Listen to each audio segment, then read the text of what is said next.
Hi friends, welcome back to my channel. ദയവായി video ഇഷ്ടപ്പെട്ടാൽ ഒന്ന് ലൈക്ക് ചെയ്തേക്കാൻ മറക്കരുതേ. അതേപോലെ കമന്റ് കൂടി ചെയ്തിരിക്കണേ. കലിപ്പനും ഉണ്ടക്കണ്ണിയും ഭാഗം 40. രചന ഫൗസിയ നൗഷാദ്. മിഴിയുടെ നെഞ്ചിടിപ്പ് ക്ഷമിച്ചിരുന്നില്ല. നിലവിളിയോടെ കണ്ണുകൾ അടച്ച് അവൾ പതുക്കെ മിഴികൾ തുറന്നപ്പോ പൊടിപടലങ്ങൾ ഉയർത്തി അകന്നു പോകുന്ന ആ കറുത്ത ജീപ്പ് മാത്രമാണ് കണ്ടത്. അവർ എന്തിനാണ് തന്നോട് അങ്ങനെ പറഞ്ഞത്? ഏത് കേസിന്റെ കാര്യമാണ് അവർ പറയുന്നത്? അനന്യയുടെ അപകടം ഒരു വെറും ആക്സിഡന്റ് മാത്രമായിരുന്നില്ലേ? അതോ അതിന് പിന്നിൽ വേറെ എന്തെങ്കിലും കറുത്ത സത്യങ്ങൾ ഒളിഞ്ഞിരിക്കുന്നുണ്ടോ? തലച്ചോറിനെ കുഴയ്ക്കുന്ന ചോദ്യങ്ങളുമായി വിജനമായ ആ വഴിയിൽ മിഴി തഴിച്ചു നിന്നുപോയി. കൈകാലുകൾ ഭയം കൊണ്ട് വിറയ്ക്കുന്നുണ്ടായിരുന്നു. പെട്ടെന്നാണ് ദൂരെ നിന്ന് പരിചയമുള്ള ബുള്ളറ്റിന്റെ ശബ്ദം കേട്ടത്. ഉണ്ണിയാണ്. ഓടി വന്ന് വണ്ടി നിർത്തിയവൻ മിഴിയുടെ അടുത്തേക്ക് വന്നു. അവന്റെ മുഖത്ത് സങ്കടവും അല്പ കുറ്റബോധവും ഉണ്ടായിരുന്നു. രാവിലെ താൻ പിണങ്ങിപ്പോയതിന്റെ വിഷമത്തിലാണ് അവൻ വന്നിരിക്കുന്നത്. മിഴി, സോറിഡി, ക്ലാസ് കഴിഞ്ഞപ്പോൾ എനിക്ക് അല്പം വൈകി. നീ ഒരുപാട് നേരം കാത്തു നിന്നോ? വണ്ടിയിൽ കയറ്, നമുക്ക് പോവാം. ഉണ്ണി വളരെ പതുക്കെ താഴ്ന്ന ശബ്ദത്തിൽ പറഞ്ഞു. മിഴി അവന്റെ മുഖത്തേക്ക് നോക്കി. ഭയം കൊണ്ട് അവളുടെ ചുണ്ടുകൾ വിറയ്ക്കുന്നുണ്ടായിരുന്നു. തൊട്ടുമുമ്പ് നടന്നുപോയ ആ ദുരൂഹമായ സംഭവം, ആ കറുത്ത ജീപ്പ്, കയ്യിൽ ഇരുമ്പുവടിയുമായി വന്ന അപരിചിതർ, അവരുടെ ഭീഷണി, എല്ലാം അവനോട് ഉറക്കെ വിളിച്ചു പറയണമെന്ന് അവളുടെ ഉള്ളം തുടിച്ചു. പക്ഷെ താൻ ഇതെല്ലാം ഉണ്ണിവീടനോട് പറഞ്ഞാൽ അവൻ വെറുതെ ഇരിക്കില്ല. ജീവേട്ടന്റെ കാര്യം അന്വേഷിച്ച് അവൻ ആപത്തിൽ പോയി ചാടും. തനിക്ക് വേണ്ടി എപ്പോഴും തണലായി നിൽക്കുന്ന തന്റെ ഉണ്ണിയേടൻ എന്തെങ്കിലും സംഭവിച്ചാൽ അതിന് തനിക്ക് സ്വയം മാപ്പ് നൽകാൻ കഴിയില്ല. അവൾ കടിച്ചമർത്തിയ സങ്കടത്തോടെ വിറയൽ പുറത്തു കാണിക്കാതെ തലയാട്ടി. എന്താടി, എന്താ ഒരു വിറയല്? കണ്ണൊക്കെ എന്തെങ്ങനെ ഇരിക്കുന്നത്? ഉണ്ണി സംശയത്തോടെ അവളത് സൂക്ഷിച്ചു നോക്കി. ഏയ്, ഒന്നുമില്ല ഉണ്ണിയേട്ടാ, വെറുതെ കാത്തുനിന്ന് തളർന്നപ്പോ തോന്നുവാ. വാ പോവാം. മിഴി കഷ്ടപ്പെട്ടൊരു പുഞ്ചിരി വരുത്തി ബുള്ളറ്റിന് പിന്നിലേക്ക് കയറിയിരുന്നു. അവൾ ഉള്ളിലെ ഭയവും സംശയങ്ങളും പുറത്തു കാണിക്കാതെ ഉണ്ണിയുടെ ഷർട്ടിൽ മുറുകെ പിടിച്ചു. ബുള്ളറ്റ് മുന്നോട്ട് പായുമ്പോഴും അവളുടെ മനസ്സിലെ അപരിചിതരുടെ വാക്കുകൾ തീക്കനലായി എരിയുന്നുണ്ടായിരുന്നു. ജീവന്റെ ഭൂതകാലവും തങ്ങൾക്ക് ചുറ്റും പടരുന്ന കറുത്ത നിഴലുകളും ഉണ്ണിയേടൻ അറിയരുതെന്ന ഉറച്ച തീരുമാനത്തോടെ അവൾ ആകാശത്തേക്ക് നോക്കി കണ്ണുകൾ ഇറുകെ അടച്ചു. വീട്ടിലേക്കുള്ള യാത്രയിലുടനീളം ബുള്ളറ്റിലിരുന്ന് മിഴി ഉണ്ണിയുടെ ഷർട്ടിൽ മുറുകെ പിടിച്ചിരുന്നു. കാറ്റിന്റെ തണുപ്പ് പോലും അവളുടെ മനസ്സിലെ ഭയത്തിന്റെ തീ കെടുത്താൻ പര്യാപ്തമായിരുന്നില്ല. ബുള്ളറ്റിന്റെ മിററിലൂടെ ഉണ്ണി ഇടയ്ക്കിടെ അവളുടെ മുഖത്തേക്ക് നോക്കുന്നുണ്ടായിരുന്നു. സാധാരണ വർത്തമാനങ്ങൾ കൊണ്ട് വഴിയരികിലെ നിശബ്ദതയെ മുറിച്ചു മാറ്റുന്ന മിഴിയുടെ ഈ മൗനം അവന് അപരിചിതമായിരുന്നു. താൻ രാവിലെ പറഞ്ഞ കാര്യങ്ങൾ കൊണ്ടുണ്ടായ സങ്കടം മാത്രമാണിതെന്ന് അവൻ വെറുതെ കരുതി. വീട്ടിലെത്തി ബുള്ളറ്റ് സ്റ്റാൻഡിൽ ഇട്ടപ്പോഴും മിഴി വേഗത്തിൽ ഉമ്മറത്തേക്ക് നടന്നു. മിഴി, നിനക്ക് ശരിക്കും ഒന്നുമില്ലല്ലോ അല്ലേ? മുഖമൊക്കെ വല്ലാതെ വിളറിയിരിക്കുന്നു. ഉണ്ണി വണ്ടിയുടെ കീ ഊരിയെടുത്ത് ആശങ്കയോടെ ചോദിച്ചു. ഇല്ല ഉണ്ണിയേട്ടാ, ചെറിയൊരു തലവേദന, ഞാൻ അകത്തു പോയെന്ന് കിടക്കട്ടെ. ഉണ്ണിയുടെ കണ്ണുകളിൽ നോക്കാതെ അവൾ മുറിയിലേക്ക് ഓടി. കട്ടിലേക്ക് വീഴുമ്പോഴും അപരിചിതരുടെ ശബ്ദം അവളുടെ കാതുകളിൽ മുഴങ്ങുന്നുണ്ടായിരുന്നു. മോളൊന്ന് പറഞ്ഞ് മനസ്സിലാക്കി കൊടുത്തേക്ക്, ഇല്ലെങ്കിൽ നീയും അവനും പരലോകത്തെത്തും. ജീവേട്ടൻ എന്തൊക്കെയോ മറച്ചു വെക്കുന്നുണ്ട്. എല്ലാം പറഞ്ഞിട്ടും ഇനി എന്താണ് പിന്നിൽ? എന്ത് കേസിന്റെ കാര്യമാണ് അവർ പറഞ്ഞത്? അവക്കൊരു ഊഹവും ഉണ്ടായിരുന്നില്ല. മുറിയുടെ ഇരുട്ടിലേക്ക് കണ്ണു നട്ടിരിക്കുമ്പോഴും മിഴിയുടെ മനസ്സ് ശാന്തമായിരുന്നില്ല. തന്നോട് സ്നേഹത്തോടെ സംസാരിച്ച ആകുലതയോടെ ഓടിയെത്തിയ ജീവേട്ടന്റെ മുഖം അവളുടെ കണ്ണുകളിൽ വീണ്ടും വീണ്ടും തെളിഞ്ഞു. മെഡിക്കൽ കോളേജ് കാലത്തെ പ്രണയത്തെക്കുറിച്ചും അനന്യയുടെ അപകടത്തെക്കുറിച്ചും ജീവേട്ടൻ അന്ന് പറഞ്ഞ വാക്കുകൾ ഓരോന്നായി അവൾ ഓർത്തെടുത്തു. ഒരു ആക്സിഡന്റിൽ മരിച്ചു, അന്ന് അത്ര മാത്രമേ ജീവേട്ടൻ പറഞ്ഞിരുന്നുള്ളൂ. എന്നാൽ ഇന്ന് ആ വിജനമായ റോഡിൽ വെച്ച അപരിചിതർ പറഞ്ഞ ഭീഷണി, അത് കേവലം ഒരു അപകടത്തിന്റെ കഥയല്ല. ജീവൻ തന്നോട് എന്തൊക്കെയോ മറച്ചു വെക്കുന്നുണ്ട്. ഓരോന്നാലോചിച്ചിരിക്കുമ്പോ ജീവയുടെ കാറിന് ശബ്ദം കേട്ടു. എന്നത്തെയും പോലെ അച്ഛനെ നോക്കാൻ എത്തിയതാണവൻ. കാറിന്റെ ഡോറടയുന്ന ശബ്ദം കേട്ടതും മിഴി പെട്ടെന്ന് കട്ടിൽ നിന്ന് എഴുന്നേറ്റു. ജനലിലൂടെ പുറത്തേക്ക് നോക്കിയപ്പോ കയ്യിൽ മെഡിക്കൽ കിറ്റുമായി പൂമുഖത്തേക്ക് കയറി വരുന്ന ജീവനെയാണ് കണ്ടത്. എന്നും വൈകുന്നേരങ്ങളിൽ അച്ഛന്റെ BP പരിശോധിക്കാനും മരുന്നുകൾ കൃത്യമായി നൽകാനും എത്തുന്ന ജീവേട്ടൻ.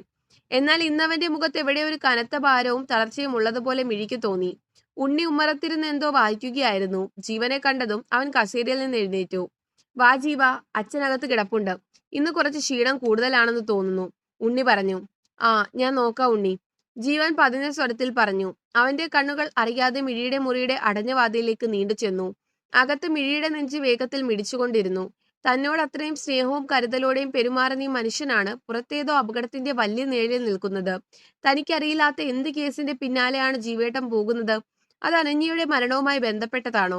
തന്റെ ചോദ്യങ്ങൾക്കുള്ള ഉത്തരം ഇന്ന് അറിഞ്ഞേ തീരുവെന്ന ഉറച്ച തീരുമാനത്തോടെ നിഴി സാവധാനം വാതിൽ തുറന്ന് പുറത്തേക്ക് വന്നു. അവൾ വരുന്നത് കണ്ട് ജീവന്റെ കാലടികൾ ഒരു നിമിഷം തങ്ങി നിന്നു. ആ മിഴികളിൽ വല്ലാത്തൊരു വിറയൽ മിന്നിമറഞ്ഞു. മിഴി, നിനക്കിപ്പോ എങ്ങനെയുണ്ട്? തലവേദന കുറഞ്ഞോ? ജീവൻ വളരെ മൃദുവായി ചോദിച്ചു. ജീവന്റെ ആ ചോദ്യത്തിലെ ആകുലത കണ്ടപ്പോ മിഴിയുടെ കണ്ണുകൾ നിറഞ്ഞു വന്നു. അപ്പോഴും സ്വന്തം കാര്യം മറന്ന് തന്നെക്കുറിച്ച് ഓർത്ത് വിഷമിക്കുന്ന ആ മനുഷ്യന്റെ മുന്നിൽ ഒളിച്ചു വെക്കാൻ അവൾക്കായില്ല. ജീവേട്ടാ, മിഴിയുടെ ശബ്ദം ഇടറി. അച്ഛന്റെ ബി.പി ഒക്കെ നോക്കിയിട്ട് എനിക്കൊരു കാര്യം ചോദിക്കാനുണ്ട്, ജീവേട്ടനോട് മാത്രം. ജീവന്റെ മുഖത്ത് ശാന്തത പെട്ടെന്ന് മാറി. അവൻ സംശയത്തോടെയും ആകുലതയോടെയും മിഴിയുടെ കൺമുന്നിലേക്ക് നോക്കി നിർവികാരനായി നിന്നു. അവന്റെ നിശബ്ദതയിൽ എന്തോ വലിയൊരു ഭയം ഒളിച്ചിരിക്കുന്നത് മിഴി വ്യക്തമായി കണ്ടു. ജീവൻ മെഡിക്കൽ കിറ്റുമായി അച്ഛന്റെ മുറിയിലേക്ക് പോകുമ്പോഴും അവന്റെ ചിന്തകൾ മുഴുവൻ മിഴി ചോദിക്കാൻ പോകുന്ന ആ ചോദ്യത്തെക്കുറിച്ചായിരുന്നു. അച്ഛന്റെ പരിശോധന കഴിഞ്ഞ് ഉണ്ണി വരാന്തയിലേക്ക് ഇറങ്ങിപ്പോയ ആ നിമിഷത്തിൽ ജീവൻ മുറ്റത്തെ മാവിൻ ചുവട്ടിലേക്ക് നടന്നു. മിഴിയും പതുക്കെ അവന്റെ പിന്നാലെ അവിടെ എത്തി. ഇരുട്ട് പെയ്യാൻ തുടങ്ങിയ മാവിൻ ചുവട്ടിൽ നിശബ്ദത തളം കെട്ടി നിന്നു. ജീവേട്ടാ, മിഴി അവന്റെ മുന്നിലേക്ക് വന്നു നിന്നു. അവൾ വിറയ്ക്കുന്ന ശബ്ദത്തിൽ ഇന്ന് വൈകുന്നേരം വിജനമായ റോഡിൽ വെച്ച് നടന്ന കാര്യങ്ങൾ ഓരോന്നായി പറഞ്ഞു. കറുത്ത ജീപ്പിൽ വന്ന അപരിചിതർ, അവരുടെ കയ്യിലെ ഇരുമ്പ് വടികൾ, പിന്നെ ആ ഭീഷണി. അവനോട് ഞങ്ങൾ പറഞ്ഞതാ ആ പഴയ കേസിന്റെ പിന്നാലെ പോയി കൂടുതൽ കുഴിക്കാൻ നിൽക്കരുതെന്ന്. ഇല്ലെങ്കിൽ നീയും അവനും പരലോകത്തെത്തും. മിഴിയുടെ വാക്കുകൾ കേട്ടു തീർന്നതും ജീവന്റെ മുഖത്തെ രക്തയോട്ടം നിലച്ചുപോയി. അവന്റെ കൈകൾ മുഷ്ടിയായി ചുരുട്ടി പിടിച്ചു. ആ കടുങ്കാപ്പി മിഴികളിൽ അതിരറ്റ കോപവും അതിലേറെ പരിഭ്രാന്തിയും ഒരുപോലെ തിളങ്ങി. നിന്നെ നിന്നെ അവര് ഭീഷണിപ്പെടുത്തിയോ? ജീവന്റെ ശബ്ദം വിറച്ചു. അതേ ജീവേട്ടാ. മിഴി അവന്റെ ഷർട്ടിന്റെ തുമ്പിൽ പിടിച്ച് വിങ്ങിപ്പൊട്ടി. അവരൊക്കെ ആരാ? എനിക്ക് പേടിയാവാ. ജീവന്റെ കണ്ണുകളിലെ കടൽ ഇരമ്പി പായുകയായിരുന്നു. മിഴിയുടെ വിറയ്ക്കുന്ന വിരലുകൾ തന്റെ ഷർട്ടിൽ മുറുകുന്നത് കണ്ടപ്പോൾ അവളുടെ നെഞ്ചിടിപ്പും ഭയവും അവൻ സ്വന്തം ഹൃദയത്തിൽ തൊട്ടറിഞ്ഞു. അവൻ പതുക്കെ കൈകൾ ഉയർത്തി അവളുടെ വിറയ്ക്കുന്ന തോളുകളിൽ മുറുകെ പിടിച്ചു. അവന്റെ കണ്ണുകളിൽ നിന്ന് നിയന്ത്രിക്കാനാവാത്ത ഒരു തുള്ളി കണ്ണീർ കവിളിലൂടെ ഇറ്റിറ്റു വീണു. പേടിക്കേണ്ട മിഴി, ഞാൻ ഉള്ളപ്പോ നിന്റെ ദേഹത്ത് ഒരു ഈച്ച പോലും തൊടില്ല. ജീവന്റെ ശബ്ദം വിറയ്ക്കുന്നുണ്ടായിരുന്നെങ്കിലും അതിൽ മാഞ്ഞുപോയ ഉറപ്പുണ്ടായിരുന്നു. അവർ അവർ അനന്യയെ ഇല്ലാതാക്കിയവരാണ് മിഴി. ജീവൻ വല്ലാതെ താഴ്ന്ന ശബ്ദത്തിൽ പറഞ്ഞു. കേട്ട സത്യത്തിന്റെ ആഘാതത്തിൽ മിഴി ശ്വാസം അടക്കി പിടിച്ചു. ജീവന്റെ കണ്ണുകളിലേക്ക് അവൾ വിരയലോടെ നോക്കി. അതൊരു ആക്സിഡന്റ് ആയിരുന്നില്ല. അവൾ കേട്ടത് വിശ്വസിക്കാനാവാതെ അവനെ നോക്കി. അവൻ തുടർന്നു. മെഡിക്കൽ കോളേജിൽ നടക്കാൻ പാടില്ലാത്ത വലിയൊരു അനീതിക്കെതിരായി ശബ്ദമുയർത്തിയതിന് അവരവളെ വഴിയിൽ വെച്ച് കൊലപ്പെടുത്തിയതാണ്. ഒരു സാധാരണ അപകടമെന്ന് വരുത്തി തീർത്ത് പോലീസും ഭരണാധികാരികളോ ആ കേസ് അന്ന് എഴുതി തള്ളി. പക്ഷേ എനിക്ക് കഴിഞ്ഞില്ല മിഴി.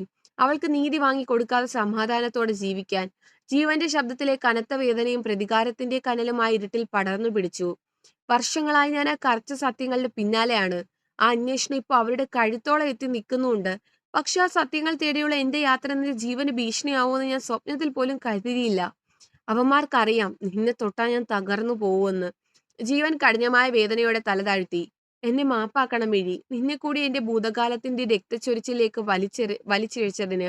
എന്നെ വെറുത്തോളൂ, പക്ഷെ ഭയപ്പെടരുത്. നിനക്ക് എന്തെങ്കിലും സംഭവിക്കുന്നതിന് മുമ്പ് എന്റെ ശ്വാസം നിലച്ചിരിക്കും. ജീവന്റെ ആ വാക്കുകൾ പെയ്യുന്ന മഴ പോലെ മിഴിയുടെ മനസ്സിലേക്ക് ഇറങ്ങിച്ചെന്നു. അത്രയും കാലം താൻ മനസ്സിൽ ചുവന്ന സംശയങ്ങളും പേടിയും ഒക്കെ ആ നിമിഷം കൊണ്ട് ആവിയായി പോയി. തന്റെ സുരക്ഷയോർത്ത് നെഞ്ചുപിടയുന്ന, തനിക്കായി ലോകത്തോട് മുഴുവൻ എതിരിടാൻ തയ്യാറായി നിൽക്കുന്ന ആ മനുഷ്യന്റെ കണ്ണുകളിലേക്ക് നോക്കിയപ്പോ മിഴിയുടെ ഉള്ളിലെ ഭയം സാവധാനം അലിഞ്ഞു പോവുകയായിരുന്നു. മാവിൻ ചുവട്ടിലെ ഇരുട്ടിൽ മരച്ചിലകളെ തഴുകിയെത്തുന്ന തണുത്ത കാറ്റിലും മിഴിയുടെ മനസ്സിൽ വലിയൊരു ചൂട് പടരുകയായിരുന്നു. താൻ ഇത്രയും കാലം ജീവേട്ടന്റെ കണ്ണുകളിൽ കണ്ടത് വെറുമൊരു ഭൂതകാലത്തിന്റെ നിഴലായിരുന്നില്ല, മറിച്ച് ഒരുപാട് നോവുകൾക്ക് മേൽ പൂത്തുലഞ്ഞ അളവറ്റ സ്നേഹവും കരുതലുമായിരുന്നു. തോളിൽ അമർന്നിരിക്കുന്ന ജീവന്റെ കൈകളിലേക്ക് മിഴി പതുക്കെ തന്റെ വിരലുകൾ ചേർത്ത് വെച്ചു. അവന്റെ കൈകളിലെ വിരൽ അപ്പോഴും മാറിയിട്ടുണ്ടായിരുന്നില്ല. ഞാൻ ജീവേട്ടനെ വെറുക്കില്ല.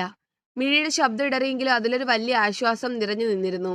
എനിക്ക് ജീവേട്ടനോട് ദേഷ്യമൊന്നുമില്ല. പക്ഷേ എനിക്കൊരു വാക്ക് തരണം. എനിക്ക് വേണ്ടി സ്വന്തം ജീവൻ അപകടത്തിലാക്കുന്ന ഒരു കളിക്കും ഇനി ജീവേട്ടൻ നിൽക്കരുത്. ജീവൻ പതുക്കെ തലയുയർത്തി അവളുടെ കണ്ണുകളിലേക്ക് നോക്കി. ആ കണ്ണുകളിൽ ഇപ്പോഴും ഒരു കടലിരമ്പുന്നുണ്ടായിരുന്നു. നീ ഇല്ലാതെ എനിക്കിനി ഒരു ജീവിതമില്ല മിഴി. അതുകൊണ്ട് നിന്റെ സുരക്ഷ മാത്രമാണ് എനിക്കിപ്പോ പ്രധാനം. അവന്മാരുടെ ഭീഷണിക്ക് മുമ്പിൽ ഞാൻ നിന്നെ എറിഞ്ഞു കൊടുക്കില്ല. പക്ഷെ അനന്യയ്ക്ക് നീതി കിട്ടണം. അതെന്റെ കടമയാണ്. ജീവേട്ടാ. മിഴി അവന്റെ കൈകളിൽ മുറുകെ പിടിച്ചു. ആ നീതിക്കായുള്ള പോരാട്ടത്തിൽ ജീവേട്ടൻ ഒറ്റയ്ക്കല്ല. പക്ഷെ എന്റെ പേര് പറഞ്ഞ് ജീവേട്ടനെ തളർത്താൻ അവന്മാരെ സമ്മതിക്കരുത്. പെട്ടെന്നാണ് ഉമ്മറത്ത് നിന്ന് ഉണ്ണിയുടെ ശബ്ദം കേട്ടത്. മിഴി, ജീവ, നിങ്ങൾ എവിടെയാ? ഇരുട്ടത്ത് അവിടെ നിൽക്കുകയാണോ? ഉണ്ണിയുടെ വിളി കേട്ടതും രണ്ടുപേരും പെട്ടെന്ന് അകലം പാലിച്ചു. ജീവൻ വേഗത്തിൽ തന്റെ വിരലുകൾ കൊണ്ട് കണ്ണിലെ ഈർപ്പം തുടച്ചു മാറ്റി. മിഴിയും സ്വയം ഒന്ന് പാകപ്പെടുത്തി ഉമ്മറത്തേക്ക് നടന്നു. ഉണ്ണി മാവിൻ ചുവട്ടിലേക്ക് സൂക്ഷിച്ചു നോക്കിക്കൊണ്ട് വരാന്തയിൽ നിൽക്കുന്നുണ്ടായിരുന്നു. അവന്റെ മുഖത്ത് ചെറിയൊരു സംശയം നിഴലിച്ചിരുന്നു. തുടരും. കഥ ഇഷ്ടമെങ്കിൽ ലൈക്ക് ചെയ്യാനും കമന്റ് ചെയ്യാനും മറക്കരുത്. നന്ദി.